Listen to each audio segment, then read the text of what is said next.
Report जो करना है कर ले। तेरी बहन का धत तेरी माँ की।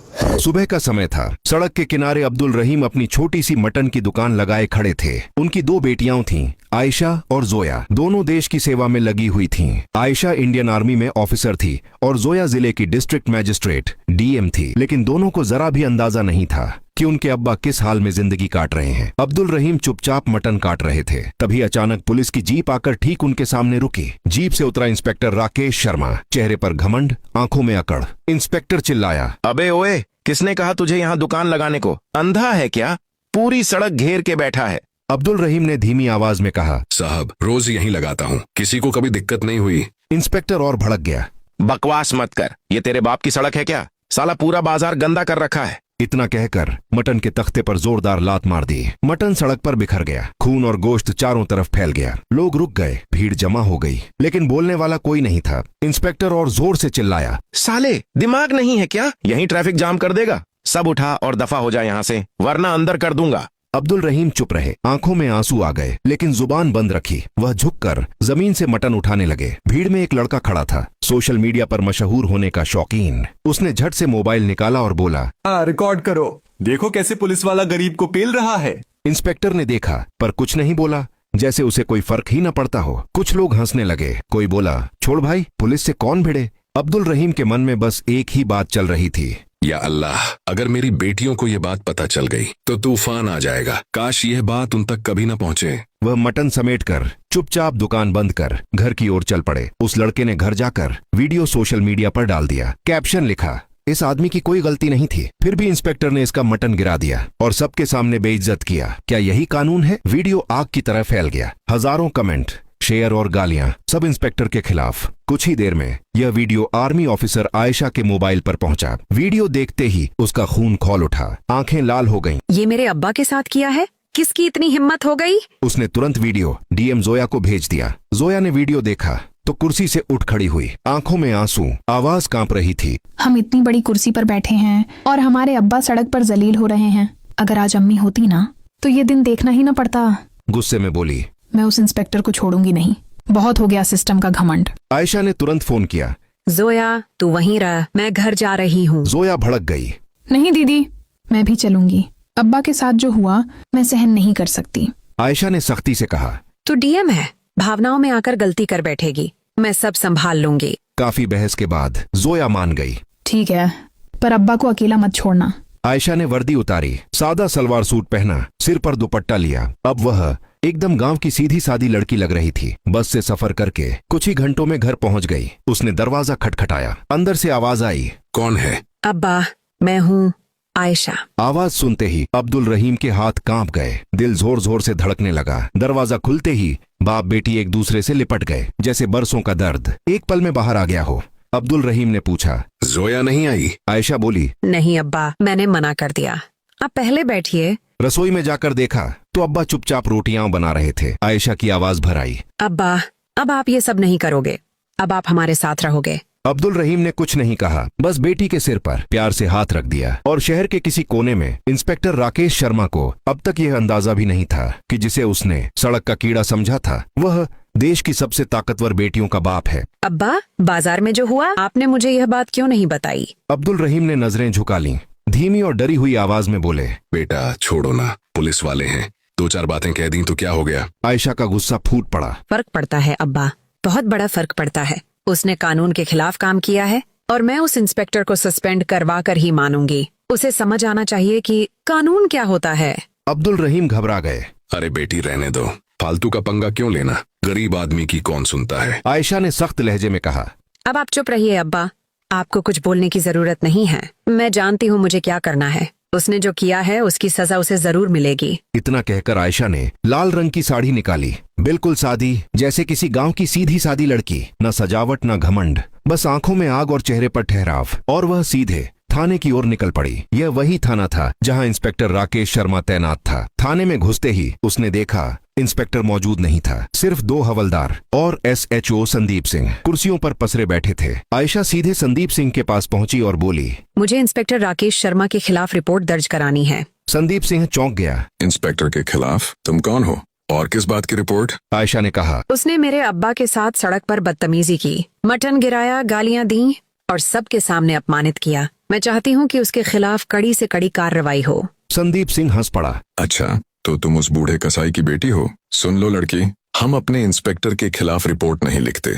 एक थप्पड़ मार भी दिया तो कौन सा आसमान गिर पड़ा। सड़क पर दुकान लगाई थी, गलती उसी की थी। आयशा की आंखों में जैसे चिंगारी सुलग उठी। ज्यादा होशियारी मत दिखाइए, हमें कानून मत सिखाइए। हमने कानून पढ़ा है। मैं उसी कानून के दम पर तुम्हारे इंस्पेक्टर को सजा दिलवाऊंगी और अगर आपने रिपोर्ट नहीं लिखी तो आपके खिलाफ भी कार्रवाई होगी। संदीप सिंह एक पल के लिए चुप हो गया। उसे समझ नहीं आ रहा था कि इतनी सादी सी दिखने वाली लड़की इतने भरोसे से कैसे बोल रही है। फिर अकड़ दिखाते हुए बोला, तुम होती कौन हो हमें धमकाने वाली? हम चाहें तो अभी तुम्हें अंदर करवा दें। आयशा ने बिना कुछ बोले अपना सरकारी पहचान पत्र निकाला और धीरे से टेबल पर रख दिया। आईडी देखते ही संदीप सिंह के चेहरे का रंग उड़ गया, आंखें फैल गईं।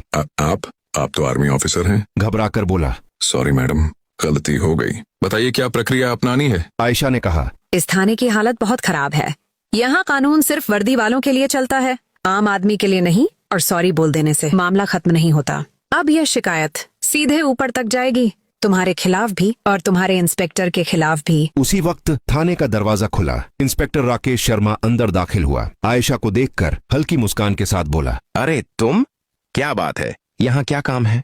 वह सीधे आयशा के सामने आ खड़ा हुआ। आयशा के भीतर गुस्से का तूफान उमड़ रहा था। अगर वह कानून की मर्यादा न मानती तो उसी पल उसके गाल पर तमाचा पड़ चुका होता। लेकिन वह बस इतना बोली, याद रखिएगा, मैं आपको सस्पेंड करवा कर रहूंगी। आप जैसे लोगों को वर्दी पहनने का कोई हक नहीं है। मेरे शब्द आपके लिए बहुत भारी पड़ेंगे। इतना कहकर आयशा बिना पीछे मुड़े थाने से बाहर निकल गई और पीछे रह गया इंस्पेक्टर राकेश शर्मा, जिसे अब यह समझ आ चुका था कि जिसे उसने सड़क का मामूली आदमी समझा था, उसके पीछे भारतीय सेना की ताकत खड़ी है। आयशा घर लौट आई। कुछ देर खामोशी से बैठी रही। दिमाग पूरी रफ्तार से चल रहा था। फिर अचानक उसकी आंखों में चमक आ गई। अच्छा, वह मन ही मन बोली। अब समझी मैं। अगली सुबह एक पल भी बर्बाद किए बिना वह सीधे डीएसपी ऑफिस पहुंच गई। ऑफिस के अंदर डीएसपी श्रुति हसन अपनी कुर्सी पर बैठी फाइलें देख रही थीं। आयशा ने सीधे अपना मोबाइल निकाला और वायरल वीडियो चला दिया। मैडम, आयशा बोली, मैं इंस्पेक्टर राकेश शर्मा के खिलाफ कड़ी से कड़ी कार्रवाई चाहती हूँ। श्रुति हसन ने वीडियो ध्यान से देखा। चेहरा सख्त हो गया। गंभीर आवाज में बोली, कैप्टन आयशा, मुझे पता है आप आर्मी ऑफिसर हैं, लेकिन कानून सिर्फ भावनाओं पर नहीं चलता। हमें ठोस सबूत और गवाह चाहिए। जब तक आप वो लेकर नहीं आती तब तक आधिकारिक कार्रवाई मुश्किल है। आयशा ने सिर हिला दिया। समझ गई मैडम। और बिना कुछ बोले ऑफिस से बाहर निकल गई। घर पहुंचते ही आयशा ने उस सोशल मीडिया अकाउंट की जांच शुरू कर दी जहां से वीडियो अपलोड हुआ था। सिर्फ कुछ ही घंटों में उसे वह लड़का मिल गया जिसने बाजार में खड़े होकर पूरा घटनाक्रम रिकॉर्ड किया था। आयशा सीधे उसके घर पहुंची। शांत आवाज में बोली, तुमने यह वीडियो अपनी आंखों के सामने बनाया है। मुझे इसका ओरिजिनल बिना एडिट किया हुआ वर्जन चाहिए और तुम्हें कोर्ट और विभागीय जांच में गवाह बनना होगा। लड़का घबरा गया। मैडम, पुलिस का चक्कर, मेरा फ्यूचर खराब हो जाएगा। आयशा ने साफ शब्दों में कहा, सच के साथ खड़े रहने वालों का फ्यूचर खराब नहीं होता। गलत के खिलाफ बोलना ही असली हिम्मत है। कुछ सेकंड की खामोशी के बाद लड़के ने हामी में सिर हिला दिया। ठीक है मैडम, मैं तैयार हूँ। उसने ओरिजिनल फुटेज आयशा को सौंप दी। आयशा उस लड़के को साथ लेकर दोबारा डीएसपी श्रुति हसन के ऑफिस पहुंची। श्रुति हसन ने वीडियो देखा। इस बार एक भी शब्द बोले बिना सीधे डीएम अखिलेश मिश्रा को फोन मिला दिया। डीएम ने वीडियो देखा तो भड़क उठे। ये बहुत ज्यादा हो गया है। इंस्पेक्टर ने सीधे कानून की धज्जियां उड़ा दी हैं। इसकी सजा मिलेगी, वो भी सबके सामने। अगली ही सुबह डीएम अखिलेश ने जिले के सबसे बड़े हॉल में प्रेस मीटिंग बुला ली। सुबह ठीक 11 बजे डिस्ट्रिक्ट हेडक्वार्टर के बाहर मीडिया वैन की लंबी कतार लग चुकी थी। हर बड़ा अखबार, हर न्यूज चैनल कैमरा उठाए अंदर जाने को तैयार था। हॉल के अंदर स्टेज पर 4 कुर्सियां लगी थीं। बीच में डीएम अखिलेश मिश्रा, दाईं ओर डीएसपी श्रुति हसन और बाईं ओर 2 खाली कुर्सियां। सामने पत्रकारों की भीड़। डीएम ने टेबल पर रखी घंटी बजाई। सभी पत्रकार कृपया बैठ जाएं। मीटिंग शुरू की जाती है। हॉल एकदम शांत हो गया। कैमरे ऑन हो गए। डीएम गंभीर आवाज में बोले, कल सोशल मीडिया पर एक वीडियो वायरल हुआ। इस वीडियो में एक पुलिस इंस्पेक्टर ने सड़क पर एक बुजुर्ग व्यक्ति के साथ दुर्व्यवहार किया। मटन की दुकान गिराई गई, गालियां दी गईं और सार्वजनिक रूप से अपमानित किया गया। यह न सिर्फ इंसानियत के खिलाफ है बल्कि पुलिस आचरण और कानून के भी खिलाफ है। कैमरे क्लिक क्लिक करने लगे। डीएम ने आगे कहा, पीड़ित पक्ष के पास पुख्ता सबूत मौजूद हैं। बिना एडिट का वीडियो है। एक प्रत्यक्षदर्शी गवाह भी मौजूद है जो बयान देने को तैयार है। इतना सुनते ही आयशा स्टेज पर आई, मीडिया की ओर देखते हुए बोली, मेरा नाम कैप्टन आयशा रहीम है। मैं इंडियन आर्मी में ऑफिसर हूँ और जिनके साथ ये घटना हुई वह मेरे अब्बा अब्दुल रहीम हैं। पूरा हॉल सन्न रह गया। पत्रकार एक दूसरे को देखने लगे। अब मामला सिर्फ स्थानीय नहीं रहा था। आयशा ने बिना रुके कहा, चाहे आम आदमी हो या वर्दी में अफसर, कानून सबके लिए बराबर है। किसी को सड़क पर जलील करना एक अपराध है। रिपोर्टरों ने तुरंत सवाल दाग दिए। मैडम, क्या सिर्फ इंस्पेक्टर पर कार्रवाई होगी? आयशा ने सीधा जवाब दिया, नहीं, इस घटना में SHO संदीप सिंह भी उतने ही दोषी हैं। उन्होंने शिकायत लेने से इनकार किया, पीड़ित का मजाक उड़ाया और कानून का अपमान किया। डीएसपी श्रुति हसन ने माइक संभाला। विभागीय जांच शुरू हो चुकी है।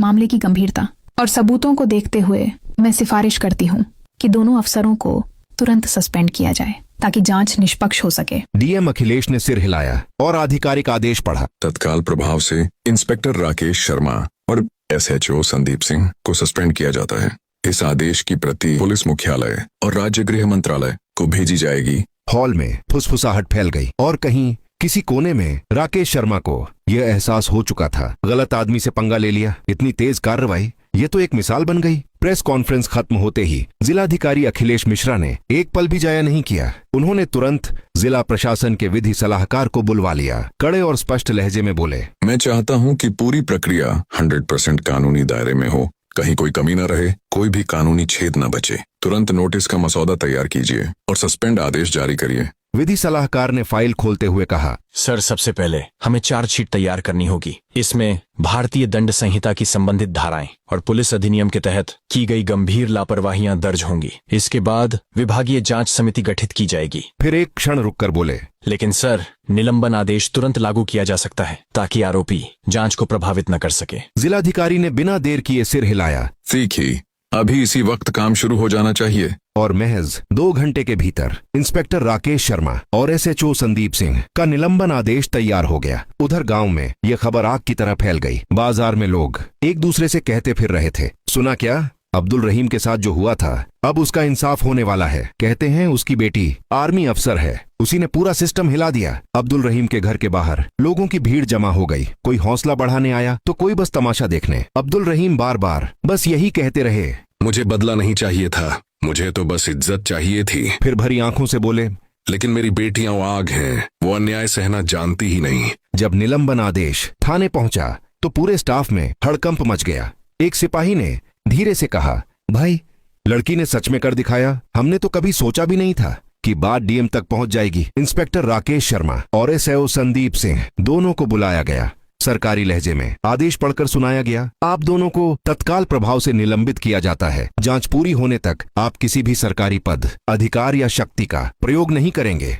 राकेश शर्मा गुस्से से तमतमा उठा। उसने कागज जमीन पर पटक दिया, लेकिन संदीप सिंह के चेहरे पर साफ साफ डर लिखा था। कांपती आवाज में बोला, मैं कह रहा था ना, उस लड़की से पंगा मत लो, उसने तो हमारी जिंदगी तबाह कर दी। शाम होते होते टीवी चैनलों पर ब्रेकिंग न्यूज चलने लगी। इंस्पेक्टर और SHO निलंबित। आर्मी अफसर बेटी ने पिता को दिलाया इंसाफ। वायरल वीडियो बना सिस्टम के खिलाफ हथियार। पुलिस अफसरों पर गिरी गाज। आयशा के फोन पर लगातार कॉल आने लगे, कहीं से बधाइयां, कहीं से मीडिया इंटरव्यू की मांग।